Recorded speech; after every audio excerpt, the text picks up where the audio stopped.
श्रीमन्नारायण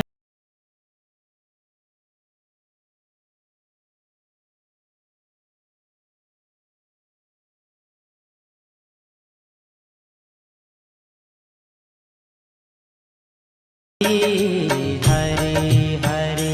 तेरी लीला सबसे न्यारी न्यारी, हरि हरि। हाँ तेरी लीला सबसे न्यारी न्यारी। भगवान भक्त के सच्चे भाव से प्रसन्न होते हैं, धन वैभव से नहीं। यह कहना है गंगा पुत्र त्रिदंडी स्वामी जी का। बक्सर के चौसा प्रखंड के कमरपुर पंचायत अंतर्गत गंगा नदी के किनारे स्थित जियर मठ के मठाधीश महान संत परम पूज्य गंगा पुत्र त्रिदंडी स्वामी जी महाराज का चतुर्मास उत्तर प्रदेश के गाजीपुर जनपद के ऊंचाडीह गांव स्थित नागेश्वर नाथ महादेव मंदिर के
महाराज हमारे अंदर अपने आप के लिए आकर के सारे रस आप डाल दो प्रेम से, और मैं इसको अपने आप को पान करूँ, आराम से मैं आनंद लूँगा। और भगवान जीवों को तारने के लिए अनेक अवतार ग्रहण किए हैं। ये सब भगवान की लीला चरित्र अपने आप में कृपा करके आप हमें सुनाओ। भगवान का अवतार भक्तों के लिए होता है और जीव मुझ में लगे, इसलिए अपने आप में भगवान अवतार लेकर के आते। जीव मुझ में लगे इसलिए मत्तावतार समर्थ शिक्षण रक्षो विधायक न केवल मुझे हो। मरने वाले मनुष्यों को शिक्षा देने के लिए भगवान आते हैं। और जितनी कृपा इस कलयुग में भगवान की हुई, इतना सतयुग त्रेता द्वापर में नहीं था। जितना इस कलयुग में भगवान की विशेष कृपा है, सतयुग में हजारों लाखों वर्षों तक तप करना पड़ता था। त्रेता में करोड़ों करोड़ों गाय दान करने पड़ते, द्वापर में मंदिर बनवा के पूजा करने का बनता। लेकिन कलयुग में हरे राम राम राम हरे हरे, हरे कृष्ण कृष्ण कृष्ण हरे हरे। कलयुग में तो भगवान का नाम ही काफी भाई।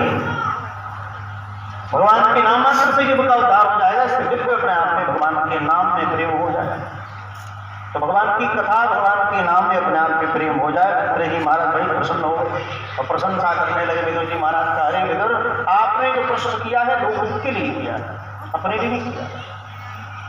साधु कुशुटम तया साधु लोकां साधु कृत्रिम विषंतालो की आंख परो कुशलात्पर हरिजन को जस गावते हरिजन मंगल रूप। भगवान के जो जन है हम लोग क्या है? हरिजन।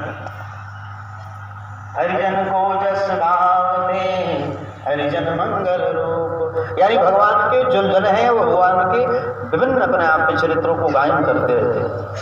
और हमसे तो आप लोग श्रेष्ठ है ना भाई, हम तो चौकी पर बैठे चौकीदार, आप सब जमीन पर बैठे बड़े बड़े जमींदार हैं। चौकीदार छोटा होगा कि नहीं बताओ, जमींदार कैसे भी अपने आप में बड़ा हो। हम लोग चौकी पर बैठे हुए चौकीदार, आप सब जमीन पर बैठे, इसलिए श्रोता वक्ता से श्रेष्ठ है। क्योंकि श्रोता रहेगा तो किसको हम सुनाएंगे, खंबे को सुनाएंगे। इसलिए हम लोग हैं क्या, चौकीदार हैं। चौकीदार का क्या काम है, रात भर जगाते रहो, जागते रहो। उसी प्रकार हम लोग का काम है, जागते रहो, धर्म के साथ चलो। धर्मो हंतो हंति धर्मो रक्षते रक्षतः। हम आप यही काम करते, सबको जगाते रहते, चलो भैया धर्म के साथ चलो। कहीं इधर उधर फंसने की आवश्यकता नहीं। तो हमारा चौकी पर बैठे चौकीदार, आप सब जमीन पर बैठे बड़े बड़े जमींदार हैं। तो कैसे भी अपने आप में वक्ता श्रोता से बेचारा छोटा है, श्रोता वक्ता से श्रेष्ठ है। इसलिए यहां बड़ी प्रसन्न होकर के कहते हैं मैत्री जी महाराज, हे विदुर, आपने जो प्रश्न किया है लोकहित के लिए प्रश्न किया है, तो भगवान में प्रेम बढ़े कैसे है? बहुत बड़ा प्रश्न है, कैसे भगवान में प्रेम? भगवान में प्रेम बढ़ाने के लिए भगवान के भक्तों के चरित्रों को सुनना पड़ेगा। जैसे आपने कुमंदास जी महाराज का सुना होगा, धन्ना सेठ के बारे में सुना होगा। जिस धन्ना सेठ भगवान कितनी भक्ति करता था, और वो धन्ना सेठ जी महाराज एक दिन संत महापुरुषों का दर्शन हुआ और घर से गेहूं ले गए थे खेत में बोने के लिए। सोचो, गेहूं अपने बैलगाड़ी पर लाद करके लेके जा रहे थे, तब तो संत महापुरुष मिल गए। उन्होंने क्या किया कि उस गेहूं को बेच करके चोरी छिपे पिताजी से बताया, बाहर ही गेहूं के बेच करके और दुकान से ले आकर के फल मिठाई वगैरह ले आकर उन्होंने खिला दिया, संतों को भर पेट भंडारा करा दिया। और जाकर के झुटमुट का खेत जोत दिया, बैल में हल लगा करके जोत दिया और कह दिया पिताजी हमने खेत बो दिया। सोचो, गेहूं ने बो दिया। और वही अपने आप के फिर दोबारा देखने नहीं गए। अगल बगल के लोगों ने कहा कि महाराज इस बार बीज कहाँ से लेके आए थे आप? सोचो, सारा तो बेच के संतों को खिला दिया, लेकिन ये जाते भी नहीं थे देखने के लिए। अगल बगल खेत वाले कहते इस बार का बीज कहाँ से ले आए थे, इतनी सुंदर फसल तैयार हुई इतनी जल्दी। विश्वास ही नहीं हुआ। अगल बगल के और आके बोलने लगे कि इस बार तो आपकी बड़ी अच्छी फसल है, कहाँ से बीज लाए? और जब जाकर के अपने आप उन्होंने देखा तो क्या देखा, बड़ी सुंदर लहराती फसल है भाई। यानी बोया था संतों के पेट में और जम गया खेत में। सोचो, बोया उन्होंने संतों के पेट में अपने आप में बोया और जाकर के खेत में जम गया। ये महापुरुषों के अपने आप में सेवा का सबसे बड़ा फल। दुनिया में सबसे बड़ा लाभ क्या है? भगवान ने जब मनुष्य शरीर दिया, इस मनुष्य शरीर से अपने आप के संतों का दर्शन होता रहे, संतों का संग मिलता रहे। प्रथम भक्ति संतन कर संगा, दूसरी रतम कथा प्रसंगा। इसलिए महापुरुषों का संग मिलता रहे, क्योंकि संत महात्मा है कौन? भगवान के चलते फिरते विग्रह स्वरूप है। त्रेता में बानर भय, द्वापर में हुए ग्वाल, कलयुग में वही संत हैं तिलक धरे अरुमाल। जिसके ऊपर उन तिलक हो और जिसके गले में कमलाक्ष तुलसी रुद्राक्ष की माला हो, ये महात्मा है। सोने की माला नहीं, और सोने का टीका कहा, कनवाली का कहा, जो कुंडल कनवाली वो नहीं, तुलसी की माला हो, गले में कमलाक्ष की माला हो। ये सब समझना चाहिए। सत्यो त्रेता द्वापर से लगे हुए थे सरकार की सेवा में, आज भी लगे हुए कि त्रेता में बानर भय और द्वापर में हुए ग्वाल, कलयुग में वही संत है तिलक धरे अरुमाल। ऐसे ऐसे महापुरुष। और हमारा बक्सर तो पूछो ही मत भाई, ये तो संतों की नगरी है हमारी बक्सर। यहाँ से और ये सब बक्सर का दिन ही था। 12 कोष में फैला हुआ सिद्धाश्रम बक्सर है। 12 कोष, चौतरफा 12 कोष में अपने आप, इसलिए सारे ब्रह्मांड का विनाश हो जाएगा ना, बक्सर का नहीं। वराह पुराण में भगवान ने स्वयं कहा है, सत्यम सत्यम पुनः सत्यम भुजमच्छाय क्षुक्षते सिद्धाश्रम समम तीर्थम न भूतो न वसति। इसके जैसा तीर्थ ना कोई हुआ ना ऐसा फिर होगा। ऐसा तीर्थ है। जब सृष्टि नहीं थी उस समय की धरती है बक्सर, जब सृष्टि नहीं थी। और भगवान अपने आप में जब पृथ्वी को अपने दंत भाग के अग्रभाग पर लेके आए ना, माता ने प्रश्न कर दिया पृथ्वी, हे प्रभु ये कौन है? अभी तो मैं आपके दंत के अग्रभाग पर विराजमान हूँ और ये इतनी सुंदर सृष्टि का अधिकार। भगवान ने कहा देखो देवी, हमारा घर ही बक्सर है। जहाँ वामन अवतार वही बक्सर है धाम, जहाँ वराह करते संकल्प रे, ऐसा धाम न दूसरा जगत में। तो ही उन्होंने कहा इस बक्सर को अपने आप में अनेक नामों से जाना जाएगा। कृते सिद्धाश्रम प्रोक्तः त्रेतायां वमनाश्रमः, द्वापरे वेद गर्भेति कलौकिकाक्षशतम। सत्युग में इसका नाम सिद्धाश्रम होगा, त्रेता में वामनाश्रम, द्वापर में वेद गर्भा और कलयुग में व्याघ्सर होगा। ऐसा श्रेष्ठ बक्सर होगा। हर जगह तो अपने आप में काशी में मरोगे तो पद्म पुराण के अनुसार जब तक तारक मंत्र भगवान राम का मंत्र आपके कान स्थान में शिवजी महाराज नहीं दे देंगे तब तक आप दिव्य लोक को नहीं जाओगे, लेकिन बक्सर में वायु स्पष्ट मात्र हो जाए अंत समय में आप दिव्य लोक को चले जाओ। ऐसी महत्ता है। इसलिए तो अब तो कोरोना के चलते 2 साल से पंचकोशी भी नहीं हो रही। ठाकुर जी कृपा करें तो ईश्वर जरूर होगा। अगर वहां कृष्ण पक्ष पंचमी तिथि से अपने आप में होती है बक्सर पंचकोशी यात्रा, जो पंचकोशी करता है ब्रह्मपद को प्राप्त करता है। ब्रह्म का मतलब ब्रह्मा नहीं, ब्रह्म का मतलब साक्षात भगवान। जैसे स्वर्ग के बारे में बताएगा, स्वर्ग का मतलब एक इंद्रलोक है, स्वर्ग वो भी स्वर्ग है, स्वर्ग का मतलब वैकुंठ भी होता है, यानी भगवान का जो दिव्य धाम है वो भी स्वर्ग ही। इसलिए भगवान में अपने आप में प्रेम कैसे हो? जब हमने सुना कि नहीं धन्ना सेठ जी महाराज उनके ऊपर भगवान की कृपा हो गई, तो क्या हमारा आपके ऊपर नहीं होगी? तुलाधारक नामक वैश्य के ऊपर कृपा हो गई तो हमारा आपके ऊपर नहीं होगी? जब गजनी उत्पाय है एक हाथी के ऊपर भगवान की कृपा हो गई तो हमारे ऊपर नहीं होगी? इसलिए तो भगवान चरित्र दिखाते हैं अपने आचरण व्यवहार द्वारा कि भैया तुम हमारे ऊपर पूर्ण विश्वास करो, मैं आपके पीछे पीछे निरंतर तैयार हूं, हमेशा कंटिन्यूअस। तो कलयुग में जितने अपने आप में भक्त हुए इस कलिकाल में, हर बिरादरी में, ब्राह्मण क्षत्रिय वैश्य शूद्र चांडाल, हर बिरादरी में, लोहार कुम्हार कोई भी, सब में इतने इतने बड़े बड़े भक्त हुए। भक्त यानी भागवत है क्या? भक्तों की कथा भागवत महापुराण, भगवान के अवतारों की कथा श्रीमद् भागवत महापुराण, और भगवान के भक्तों की कथा जिसमें ध्रुव जी महाराज, अमरीश जी महाराज, चंद्रहास जी महाराज, इन सब महापुरुषों की जिसमें कथा है वही भागवत महापुराण। यानी जो भगवान का हो गया, प्रहलाद नारद पराशर पुंडरीक व्यास वृष शौनक भीष्मदारुभ्याम रुक्मांगदार्जुन वशिष्ठ विभीषणादि पुण्यानिमान परम भागवतान नमामि, ये सब भागवत ही है। तो भक्तों की कथा सुनने से भगवान में प्रेम होगी। तो ठाकुर जी में अपने आप में प्रेम अगर करना है, भगवान में प्रेम पूर्ण रूप में अगर लगाना है मन, तो आप भक्तों की कथा सुनो। नरसिंह जी महाराज जिनकी काल आपने थोड़ा सा हमने हिंट किया था, नरसिंह मेहता अच्छे कुल खानदान में अपने आप में उत्पन्न हुए, लेकिन भाई और भैजाइयों ने बाहर निकाल दिया। सोचो, जन्म हुआ तब तो अच्छे थे माता पिता, लेकिन जन्म होते ही माता पिता गुजर गए। बड़े भैया थे उनके, और बड़े भैया अपने आप उस समय हुमायूं का राज था, और हुमायूं के समय में वो स्वयं वहां के तहसीलदार थे, उस समय के वहां तहसीलदार। और इनकी दादी मैया जो थी ना, नरसिंह जी महाराज की दादी माता, उन्होंने ही अपने आप में इनको पाला पोसा थोड़ा बड़ा किया। तो सोचा कि बच्चा है, छोटी ही उम्र में अपने आप में विवाह कर दिया। छोटी सी उम्र में 10-12 साल की होंगी, 14 साल, पहले तो बचपन में ही ब्याह हो जाता है, अब भले ही 20 साल 40 साल 25 साल का होता है, ये पहले बहुत कम उम्र में। जब हमारे भगवान बक्सर में आए थे उस समय 19 वर्षों में रामो राजीव लोचनम, यानी वाल्मीकि रामायण के अनुसार भगवान जब राम बक्सर में आए थे उस समय 16 से भी कुछ कम थे, और जानकी जी अपने आप में 6 साल की थी, तभी विवाह हो गया था उस समय। तो इसी प्रकार यहाँ नरसिंह जी महाराज, नरसिंह मेहता जो गुजरात में रहे, तो गुजरात में उन्होंने जन्म तो लिया गुजरात में, लेकिन जन्म लेने के उपरांत माता पिता गुजर गए। दादी मैया ने अपने आप में बच्चे को पालन पोषण किया, और अल्प आयु में ही थोड़े समय में विवाह भी हुआ। विवाह होने के उपरांत पुत्र भी हुआ, एक पुत्री भी, और तदुपरांत उसकी दुर्भाग्य कहे या जो भी कहे, भगवान की कृपा, पत्नी भी गुजर गई। पत्नी भी अपने आप में चल बसी। अब तो छोटे से अपने आप में रमा उनकी पुत्री का नाम था। तो राज्य का जब था उसी समय सोचा कि भाई अभी एकजुट है, एक में है ना, तभी विवाह कर दिया जाए। दादी मैया ने सोचा, और दादी मैया ने बच्चों को कहा कि नहीं, इसका अच्छी तरह से विवाह हो जाए। तब जाकर के उनका विवाह हुआ रमा का। रमा का विवाह अच्छे कुल खानदान, खूब धूमधाम से, जैसे राजाओं के विवाह होता है पुत्रियों को, अच्छे कुल खानदान। उस समय स्वयं तहसीलदार भारत से इनके भैया जी बड़े भैया, तो भैया भाभी अपने आप में, लेकिन विवाह होने के उपरांत जब दादी मैया गुजर गई, इनकी पत्नी भी गुजर गई, और रमा का जब विवाह हो गया, रमा जब चली गई, अब नरसिंह जी महाराज तो कुछ उतने पढ़े लिखे थे नहीं, तो घर में जो घोड़ा आती थे ना, उसी की सेवा करते, घोड़ों को अपने आप में खिलाते पिलाते घास चुन के ले आते थे, और दिन भर जाकर के संतों के आश्रम में जाकर भजन करते थे। विवाह भी हो गया, उनको टेंशन क्या, 13 साल का बच्चा था वो भी मर गया, एक बेटा था वो भी मर गया। आफत आती है तो चारों तरफ से आफत आती है भाई। तो नरसिंह जी महाराज अकेले पड़ गए, अब तो कोई है नहीं, पुत्री का विवाह हो गया, बेटा मर ही गया। अब घर में अपने आप में भैया और भाभी ये जाते, और दिन भर मंदिर में संतों के साथ, वो भी सूरदास, जितने संत थे वहाँ सब सूरी थे अंधे, तो वहाँ जाकर के कीर्तन भजन करते, और फिर भजन कीर्तन करने के बाद भोजन के समय आ जाते। तो भौजाई जो थी, भौजाई ने कहा कि बता, दिन भर ढलने की तरह घूमते रहते हैं, और खाने के समय आ जाते।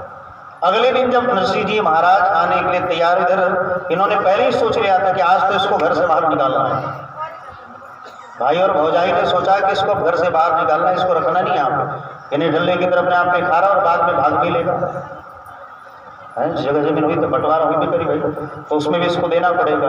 इसलिए उन्होंने सोचा कि इसको कैसे भी निकाल दिया जाए। तो भाई और भौजाइयों ने अपने आप में नरसिंह जी महाराज को फिर धक्के मार के बाहर निकाल दिया। नरसिंह जी महाराज ने बस पानी मांगा था, भोजन भी नहीं मांगा, घर में आकर के भौजाई से पानी मांगा और भौजी ने अपने आप में पानी नहीं दिया, फटकार करके निकाल दिया। जाओ मैं ढल लेकर के दिन भर घूमते रहते हो, भोजन के समय चले आते, चले जाओ यहाँ से हमारे सामने। धक्के मार के बाहर निकाला और नरसिंह जी महाराज आराम से मंदिर में जाकर के पड़ गए। वहां जाकर के भगवान के साथ भजन कीर्तन करने लगे। ठाकुर जी महाराज की सेवा में गए। 3 दिन से भूखे नरसिंह जी महाराज वहां एक शिवाला था, उस शिवालय के पास जाकर के पड़े रहे। 3 दिन हो गए, कोई पूछने वाला नहीं। ऐसे शिवलिंग के पास अपने आप गिरे पड़े हैं नरसिंह जी महाराज। अंत में माता पार्वती को दया है। पार्वती ने कहा कि देखो, एक साधारण गरीब के घर पे अपने आप के दरवाजे पर कोई आ जाता है, उसकी भोजन की व्यवस्था गरीब जैसा व्यवस्था उससे करता है। आप स्वयं विधाता है, विधाता होने के ऊपर 3 दिन से आपके सामने पड़ा हुआ है और आपको थोड़ी भी दया नहीं आती। तब जाकर के शिव जी महाराज ने प्रकट होकर के आशीर्वाद दिया है और कहा कि वर मांगो क्या चाहिए। नरसिंह जी महाराज ने कहा वर मांगो क्या चाहिए आप। कितने तेज हैं, सोचो। हम आप होते तो कहते सरकार बड़ी तेज भूख लगी है, पहले तो अपने आप में भोजन दो आप हैं। लेकिन नहीं, नरसिंह जी महाराज ने भोजन नहीं मांगा। नरसिंह जी महाराज ने कहा हे प्रभु, आपको जो प्रिय हो ना आप वही हमें दे दो।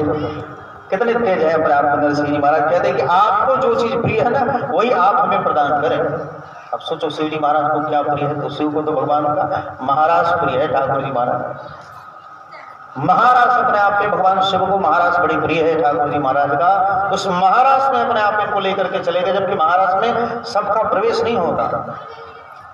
जो गोपी बन करके जाएगा उसी का प्रवेश होगा। शिव जी महाराज में त्रिलोचना सखी बन के जाते हैं, उसमें लंगा परिया पहन करके, सोचो घूंघट मारते लंगा परिया पहन करके, तब शिव जी का अंदर प्रवेश होता है। तो इसी प्रकार यहाँ नरसिंह जी महाराज को, वहाँ शिव जी महाराज को यही पसंद है। तो पसंद होने के कारण कहा कि चलो चलो ले चलते हैं। और वहाँ महाराष्ट्र में नरसिंह जी महाराज को लेकर गए और मसाल की सेवा दी गई कि आप मसाल दिखाते रहना और दर्शन करते रहना महाराष्ट्र का। और महाराष्ट्र का दर्शन किया। नरसिंह जी महाराज इतने भाव विभोर हो गए, दर्शन करते करते एक रूप अपने आप में हो गए। और जो भगवान का दर्शन कर ले या भगवान जिसको एक बार देख ले, बता उसकी स्थिति क्या हो। जिनको स्वयं परमात्मा अपने आप में देख ले, भगवान देख ले, बताओ उसकी स्थिति क्या हो। वही स्थिति हुई, एकदम एक रूपता में जुट गए बेचारे। अब तो इनको शुद्ध बुद्धि ही नहीं रहा कि हम कहाँ आ गए। थोड़ी भी शुद्ध बुद्धि नहीं रही। मसाल लेते लेते अपने आप पे धीरे धीरे मसाल जलते जलते जलते जलते हाथ जलने लगे नरसिंह जी महाराज।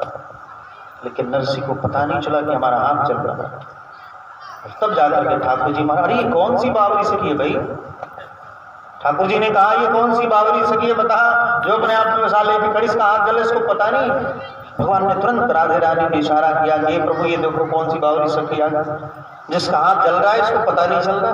तब भगवान ने आया और भगवान ने आकर के उसको आशीर्वाद दिया कि देखो ये शिवजी महाराज की कृपा से आप महाराज में दर्शन कर लिए, अब आप जाओ, नहीं तो ऐसे दर्शन नहीं होगा हमारा। तो शिवजी महाराज की कृपा से नरसिंह जी महाराज महाराष्ट्र में इनका प्रवेश हो गया। सोचो, इसलिए भगवान सोचना चाहिए, भगवान सामने आ जाए तो क्या मांगा है। हमने तो तुरंत ऐसा चीज मांगा जब पारस मड़ी, ठीक है। मैं रेलवे लाइन पे जितना लोहा बा कुछ बार तो सोना हो जाए। हमने के सामने भगवान आएंगे तो सोचो क्या मांगेंगे। कभी सोचा था पत्थर मांगेंगे कि लोहा मांगेंगे कि सोना मांगेंगे हैं, या भगवान को ही मांगेंगे। नरसिंह जी महाराज ने कहा हे प्रभु आपको जो प्रिय है ना वही आप हमें देंगे। उसी का परिणाम हुआ कि महाराष्ट्र में प्रवेश हुआ। और शिव जी महाराज ने कहा अब आपके गांव में जो गोपाल जी का मंदिर है ना, उसी गोपाल जी के मंदिर पर आप सेवा करो, आपके पास अब किसी चीज की कमी नहीं होगी। गाँव वाले सीधा किसान पहुंचाते रहेंगे, आपका राम चलता रहेगा, आप जाओ। तब जाकर के आशीर्वाद देकर के नरसिंह जी महाराज को भेज दिया गया गोपाल जी की सेवा करने लगे। सोचो, तो गोपाल जी महाराज की सेवा करने लगे। इधर जिनकी पुत्री थी रमा, और पुत्री के भी अपने आप में पुत्र हुए, उसके भी विवाह के अपने आप में चर्चा हुई। तो वहां से भात भराई के लिए अपने आप में निमंत्रण लिखने के लिए सोचा, और उन ससुराल वालों ने इनको भेजा नहीं। रमा को बचपन यानी 22-20 साल हो गए, 20 साल से कभी अपने मायके नहीं आया। 20 साल तक वही ससुराल में ही रहेगी, उसको भेजा नहीं। मैया मर गई उसका भी खबर नहीं दिया, भाई मर गया उसका भी खबर नहीं दिया। सोचो उन लोगों ने, क्योंकि नरसिंह जी महाराज को जानते थे घर से निकाल के भिखारी उनके पास क्या व्यवस्था है, इसलिए उसको भेजा नहीं। और अच्छे राजघराने में थी, तो हे भाव से अपने आप में नरसिंह जी महाराज को देखते थे। लेकिन नरसिंह तो भगवान के भगत है। भगवान के भक्त कौन है? ताम अकिंचन गोचरम, जिनके पास कुछ भी न हो, जिनके पास एक छटा काटा भागने के लिए नहीं है, उसी के ऊपर भगवान की विशेष कृपा रहती है। ठीक है, ये नहीं कि बहुत धन संपत्ति है तो उसके ऊपर कृपा रहेगी, पैसा रहेगा, कृपा भगवान की नहीं रहेगी। भगवान को अकिंचन प्रिय है, क्योंकि यह दरबार दीन को आदर रीत सदा चली आई। यहाँ तो दिनहीनों का आदर होता है, भगवान के दरबार में सबका आदर। अब रमा ने अपने आप में इधर ब्राह्मणों को बुलाया गया। ससुर जी महाराज ने अपने आप में पत्र भेजने के लिए कहा कि देखो बेटी रमा, बात भराई के लिए अपने आप में पत्र लिखा जाएगा तुम्हारे पिताश्री को, नहीं तो नहीं भी दिया जाएगा तो कहेंगे कि हमारे पास पत्र नहीं भेजा आप सब। जानता हूं कि तुम्हारे पिताश्री अपने आप में गरीब हैं, लेकिन तदुपरांत में निमंत्रण भेजना पड़ेगा। कहते नहीं आप निमंत्रण मत भेजो, हमारे पिताश्री तो बहुत गरीब हैं, कहाँ से अपने आप को देंगे। और इन दुष्टों ने ऐसा निमंत्रण लिखा, ऐसा लिखा जैसे कुबेर की पूरी संपत्ति अपने आप में। इन दुष्टों ने अपने आप में ऐसा निमंत्रण लिखा, उसमें कितने कितने अपने आप में स्वर्ण मुद्राएं, कितने सुंदर सुंदर स्वर्ण जटित अपने आप में वस्त्र चाहिए, माने दुनिया की जितनी भोग विलासताएं की व्यवस्था की सब मांगा है। जैसे लग रहा है कि कुबेर की पूरी संपत्ति इनको चाहिए। और रमा बेचारी कोने में खड़े होकर के सुन रही थी। रमा अपने आप में अंदर से रो रही थी कि बताओ हमारे पिताश्री का इतना औकात कहाँ है जो अपने आप इतना देंगे। और जितना पिताश्री का ख्याल पुत्रियां रखती हैं उतना पुत्र कभी नहीं रख सकता। तो अंदर कोने में खड़े होकर के बेचारी सुन रही थी। और तब जाकर के धीरे से दरवाजा खटखटाया, अपने पति को बुलाया है और पति के चरणों में जाकर के धाम से गिर पड़ी। हे पतिदेव हमारी बात सुनो, आप जो कहो मैं करने के लिए तैयार हूँ। आपके घर में मैं हमेशा चौका बर्तन सब कुछ करूँगा। आपको अगर यही इच्छा है तो हमारा जितने आभूषण है, स्वर्ण आभूषण, ये सब दे दिए जाए। आपको गांव में खूब सबसे बड़ा अपने आप में कार्यक्रम करे, खूब बड़ी व्यवस्था करे, लेकिन ऐसा निमंत्रण पिताश्री को मत दो, क्योंकि ये पत्र देखते ही अपने आप उनका प्रणंत हो जाएगा। और किसी को एक छटा काटा नहीं है जिसके पास, और उसके पास आप करोड़ों का निमंत्रण दे दो कि ये चाहिए कहाँ से देगा वो? करोड़ों का अपने आप उसके पास लिस्ट दे दिया जाए, वो बेचारा कहाँ से देगा? वो तो मर जाएगा हार्ट अटैक से। भैया अपने आप के चरणों में गिर गई। हे पतिदेव आप अपने आप के तुरंत किवाड़ खोल करके अंदर लेकर के चरणों में गिर गई और रोने लगी कि हमारे पिताश्री का उतना सामर्थ्य नहीं है जितना आपने आप लिखा है पत्र में, इसलिए आप पत्र मत भेजो। मैं जाऊंगी और मैं स्वयं लेकर के पत्र जाऊंगी, जो भी उनके पास व्यवस्था होकर लेकर के चली आऊंगी और आराम से बात कराई हो जाएगी। बोले कि नहीं, ये तो ब्राह्मणों को दिया जाएगा, ब्राह्मणी पत्र लेकर के जाएगा, ये तो जरूरी है, जाएगा ही जाएगा। दुष्ट थे ना सब, रमा को उतना मानते नहीं थे, क्योंकि एक दृष्टि से देखते कि इसका पति अपन यानी पिताश्री बड़ी गरीब हैं, लेकिन गरीब नहीं है, भगवान के परम भक्त हैं नरसिंह जी महाराज। माता से रोती रोती कहा वर्ष हो गए, 20 वर्ष हो गए, 22 वर्ष, आज तक हमने पिताश्री को नहीं देखा, और 22 वर्ष के बाद आप एक ही बार इतने करोड़ों की संपत्ति मांग रहे हो। आप सबको थोड़ी तैयारी आ गई हमारे पिताश्री का। अरे भैया पिताश्री है तभी तो अपने आप में घर है, पिताश्री नहीं तो मायका क्या? मायका तो नाम है बस, मायका तो बस मायका नाम है। वहाँ तो जब तक पिताश्री जिंदा है ना तब तक मायका है, पिताश्री नहीं रहेंगे तो मायका कौन जाएगा, कौन अपनी माँ के पास आएगा? इसलिए आप ऐसा निमंत्रण मत भेजो जिससे पिताश्री ही अपने आप में गुजर जाए। इनको पता ही नहीं था कि अपने आप में, माँ के बारे में तो पता था कि भैया मर गई, भाई के बारे में पता नहीं था कि भैया भी अपने आप में मर गए। नरसिंह जी महाराज बस थे, तो कभी कभी तो अपने आप में इंद्र इच्छा आएगी कि हम मायके अपने आप के घूम करके चले आवे। और आप बताओ मायके में अब तो कोई है नहीं, बस पिताश्री है, और आप पिताश्री को भी ये पत्र दोगे तो पिताश्री का तो तुरंत प्रणाम हो जाएगा, तो फिर हम जाएंगे कैसे? कभी कभी तो इच्छा जरूर होती है, सबकी इच्छा होती है कि हम भी जाए अपने मायके घूम कर जाए। उसी प्रकार रमा ने कहा कि हमारे पिताश्री का इतना सामर्थ्य नहीं है जो आपने इतना बड़ा निमंत्रण भेज दिया। वहाँ की गलियाँ देखने के लिए माते जाती है माता श्री अपने घर में, यानी मायके जाती है कि वहाँ का बगीचा देखूँ, वहाँ के वृक्ष देखूँ, वहाँ के आस पड़ोस के जितने अपने लोग हैं उनको देखूँ, उनसे मिलूँ। और पिताश्री रहेंगे नहीं तो मायका क्या? भाई और भौजाई तो पूछेंगे, मायका तो माताश्री है, पिताश्री है तभी तो मायका है। और माताश्री भी नहीं है, पिताश्री के कारण मायके। माता मर जाती है उतना पुत्री को मोह नहीं होता, लेकिन जब पिताश्री मरते हैं तो पुत्रियों को बड़ी मोह होता है। द्वार पर जब जाएंगे तो पछाड़ा करके गिर जाती है कि हमारे पिताश्री नहीं रहे। माँ तो अपने आप में मर जाए कोई बात नहीं, तो कैसा भी अपने आप में कठोर, कैसा भी कठोर अपने आप में पिताश्री होगी, लेकिन जब पुत्री का विवाह होता है, विवाह के समय अपने आप में जब विदाई होने लगती है तो कैसा भी हो, वो जनरल कर्नल हो जिनका वज्र जैसा कठोर हृदय हो, लेकिन वो भी अपने आप में विदाई के समय उसके भी आंख भर जाता है। अरे रोने क्या लगता है, पछाड़ खा के मारता है और स्वयं अपनी पुत्री के आंचल में छिप करके रोता है उस समय अपनी पुत्री की विदाई करते समय। सोचो कैसे स्थिति। और वही नहीं, स्वयं लड़के वाले जितने बाराती होते ना उनके भी रुमाल बाहर निकल जाते हैं, इतना रोता है पिताश्री उस दिन। यानी कैसा भी अपने आप में पोस्ट वाला हो, बड़ा सा बड़ा जज हो, बड़ा सा बड़ा अधिकारी हो, बड़ा सा बड़ा कर्नल हो, जनरल हो, लेकिन उसके भी उस दिन नित्य सुधार पहले लगते हैं। दुनिया सबसे पवित्र अगर कोई बंधन है तो पिता और पुत्री का है। इसलिए हे पतिदेव आप कृपा करो, आप इनको कैसे भी मना कर दो, ये चिट्ठी लेकर मत भेजे वहां पर, नहीं तो पिताश्री का प्रण हो जाएगा, फिर अपने मायके कैसे जाऊंगी। अरे पिताश्री है तो मायके है, पिताश्री नहीं तो मायका भी नहीं। इसलिए आप कृपा करो कि अपने आप की पत्र न जाए, आप जो करोगे मैं करूंगी, आप कहेंगे तो बर्तन धोऊंगी, सब काम करूंगी, लेकिन आप ये निमंत्रण मत दे दीजिए पिताश्री को। लेकिन ये दुष्टों ने माना नहीं और अंत में नाव को भेजा है। नाव निमंत्रण लेकर के जब नरसिंह जी महाराज के पुराने हवेली के पास पहुंचा है तो वहां तो निकाल दिया गया था। भाई भौजाई ने कहा कि हमें पता नहीं, चले जाओ यहाँ से। भगवान स्वयं आया है, ठाकुर जी महाराज तो रूप बदल करके छोटे ब्रह्मचारी बनकर के आए हैं। ब्रह्मचारी बनकर के आकर के बताया आप किसको बोल रहे हैं? नरसिंह जी महाराज, नरसिंह सेठ को। वो तो उस मंदिर में रहते हैं, गोपाल के मंदिर में। तो नरसिंह जी महाराज के बारे में बताया है, भगवान ही आकर के बताया। और वहां जब गए तो देखा नरसिंह जी महाराज, बताया कि मैं तो अपने आप में स्वयं आपकी पुत्री की तरफ से आया हूँ और ये निमंत्रण आपके लिए। निमंत्रण पढ़ा नहीं अभी उन्होंने नरसिंह जी महाराज, क्योंकि क्या पढ़े हो, जो भी आता सब भगवान के चरणों में रख देते। कहा कि आप चुपचाप बैठिए, अभी आज एकादशी का दिन है, मैं आपके लिए कुछ भोग लेके आता हूँ। बता जिनके पास एक छटाक आटा नहीं खाने के लिए तो अपने मित्र के पास गए और मित्र से जाकर के बथुआ साग मांगा है और बथुआ साग बना करके ले आना चाहते थे। इधर भगवान स्वयं सावरिया सेठ बनकर के ठाकुर जी महाराज आए हैं और सोने के परात में 56 भोग भगवान लेकर के आए हैं और ले आकर के भरी प्रसाद पवाया है। पवारे के परात कहा कि पात्र भी ले लो और थोड़ा स्वर्ण मुद्राएं भी अपने आप में अपनी तरफ से दिए हैं। कहा कि मैं नरसिंह जी महाराज का मुनि हूँ, नरसिंह जी महाराज का मैं सावरिया सेठ मुनि हूँ। अब पैसा वैसा छोटे नहीं, अब तो महात्मा हो गए, घर द्वार छोड़ दिए नरसिंह जी महाराज, अब उनका सारा कार्य मैं ही करता हूँ। ऐसे हैं भगवान, तुरंत अपने आप में कृपा कर दिए। उधर से नरसिंह जी महाराज जब बथुआ का साग बिना नमक के लेके आए और जगाने लगे, वो तो सो गया था ना, खा करके सो गया था, उसको जगाया ना, उसको जगो भैया थोड़ा प्रसाद खा लो आप। नहीं खाने की इच्छा नहीं, जगो खा लो थोड़ा। तब कहा कि अरे अभी तो आपके तुरंत अपने आप में आए थे और सावरिया सेठ खिला करके चले गए, आप करो खा लो।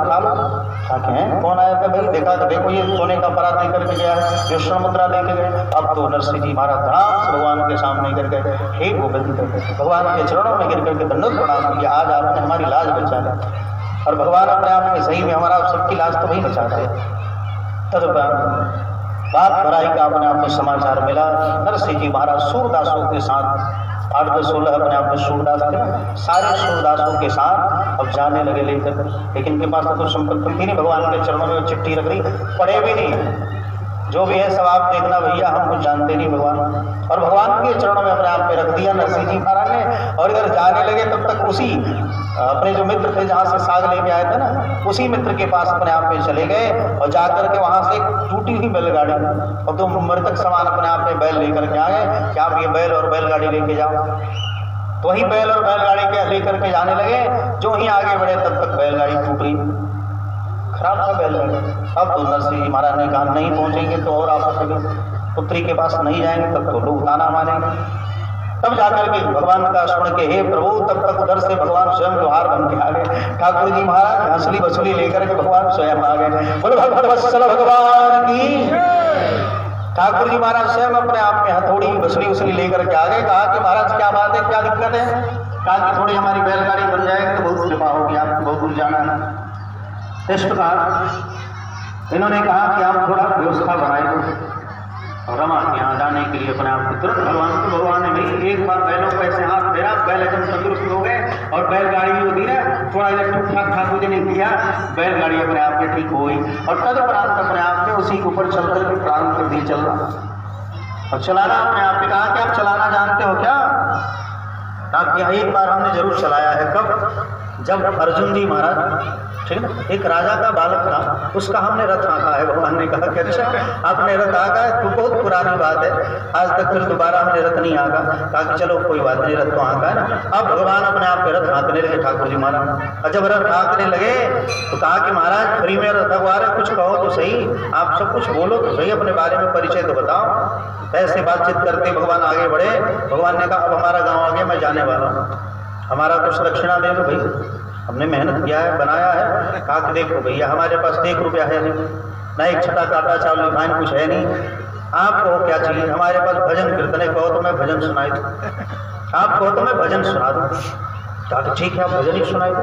तब जाकर के अपने आप में भजन सुनाना प्रारंभ किया, भगवान का भजन गाना अपने आप में प्रारंभ किया। और जितने लोग थे वहाँ, जो भी सूरदास के थे, अब संत के साथ सब संत भाई, वहाँ तो जितने लोग थे सब आनंदित हो गए, सब आनंदित होकर के भगवान का अपने आप में भजन कीर्तन करने लगे।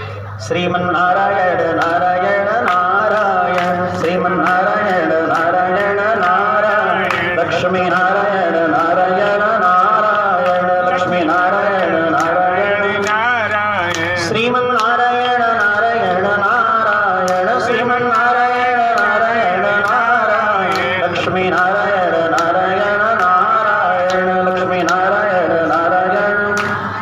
वहाँ जितने भी लोग थे सब भजन में लगे भगवान। हे नाथ आप नहीं होते तो हमारे ऊपर कैसी कृपा होती बताओ।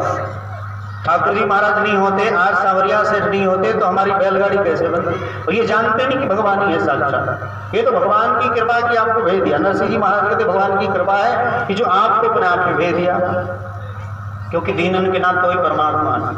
ये दीनन के नाथ दयाल हो, भजो राधे गोविंदा, दीनन के नाथ दयाल हो, भजो राधे गोविंदा, राधे गोविंदा भजो राधे गोविंदा, राधे गोविंदा भजो राधे गोविंदा, दीनन के नाथ दयाल हो, भजो राधे गोविंदा, दीनन के नाथ दयाल हो, भजो राधे गोविंदा, राधे गोविंदा भजो राधे गोविंदा, राधे गोविंदा भजो राधे गोविंदा, मुरली मनोहर घन श्याम हो, भजो राधे गोविंदा, मुरली मनोहर घन श्याम हो, भजो राधे गोविंदा, दीनन के नाथ दयाल हो, भजो राधे गोविंदा, दीनन के नाथ दयाल हो, भजो राधे गोविंदा। ऐसे भगवान दीनन के नाथ दयाल हो, भजो राधे गोविंदा, सही में भगवान दीनानाथ हैं।